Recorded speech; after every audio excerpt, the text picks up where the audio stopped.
Bowling Green and Penn State. Home opener in Happy Valley. Penn State 25 straight wins, regular season wins at home versus non-conference opponents. That's the third longest active streak in the FBS.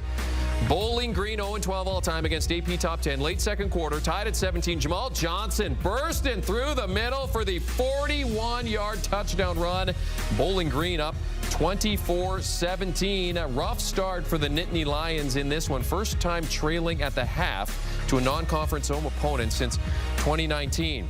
Back up in the third, Bowling Green up 24-20. Drew Aller to Nick Singleton. Penn State takes the lead 27-24. Mid-fourth, after a Bowling Green interception, Singleton takes this one 41 yards to the house for his second touchdown of the day.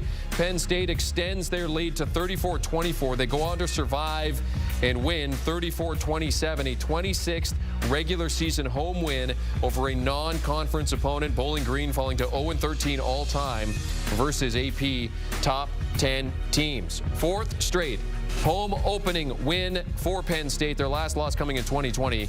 21 straight regular season wins versus non-conference opponents. Nicholas Singleton and Katron Allen, second time in the past 4 games that they've each had 100 yards or more. They combined for 220 in this game.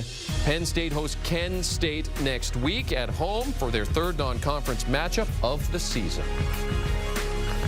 All right, welcome back inside our HQ studios. Jeremy St. Louis alongside Beanie Wells and Danny Kanell to quickly react to this. So, bit of a sweat there, Beanie, but Penn State managed to survive. It most certainly is. And in the pregame, you know, Danny and Damian both talked about this could be a trap game for Penn State. And I wasn't a believer. You know, I thought Penn State was going to come out playing with a chip on their shoulder, and they did not do that whatsoever. For them to give up that many passing yards to Bazelak and not get any pressures on the quarterback. Yeah, they got 2 picks late in the game, but it was quite an embarrassment. I was shocked to actually see that because I was talking about Penn State as being one of those teams that could potentially get into the college football playoff, and them getting Big Brother being Michigan and Ohio State off their back in the Big Ten.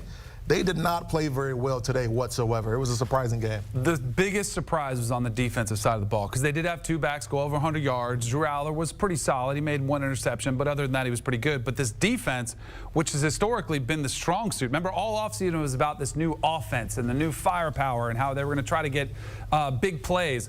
Well, the defense, I don't know what they were doing in meetings, and they have new defensive coordinator Tom Allen, who I'm sure it's going to be a long week of practice. I will say this for Penn State.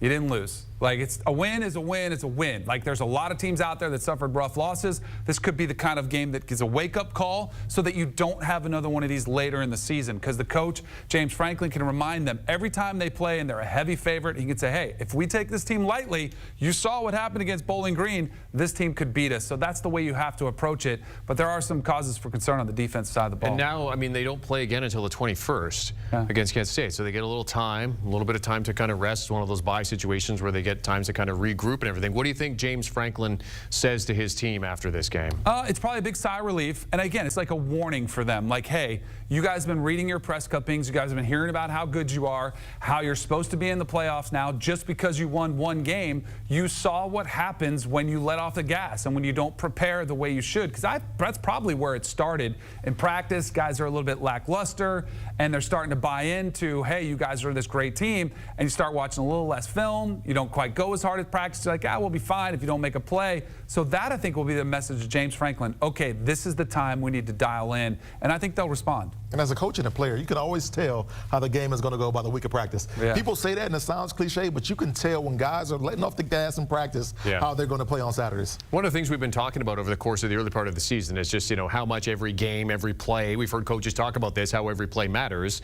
You know, now sitting at 8 in the poll, is there a poll implication here, Danny? Probably. They might drop a spot or 2. It depends on what happens around them. But I think the most important thing about this, the win is a win is a win, is had they lost this game, that is a loss that could potentially keep you out of the playoffs. If you're in the mix, let's say you're 10-2 at the end of the season, and you have that loss, hanging around, the committee looks at that and they're like, that is devastating. But they don't really pay attention. They're not going to go back and really look into what happened in the Bowling Green game because it's only week 2. So they kind of forget about it and they see it as a W. So from that standpoint, It's not a devastating loss. And again, it kind of goes back to James Franklin's probably like, I hope we do drop. Like, then you can get on your players and say, see, you got to go out and prove it again to everybody what you're made of. On the flip side of this is why I love the CFP, because let's say Bowling Green goes out, runs the table, wins the MAC, and now they're talking about, they're being talked about as a team that's getting the college football playoff. Then it looks a little bit different for Penn State.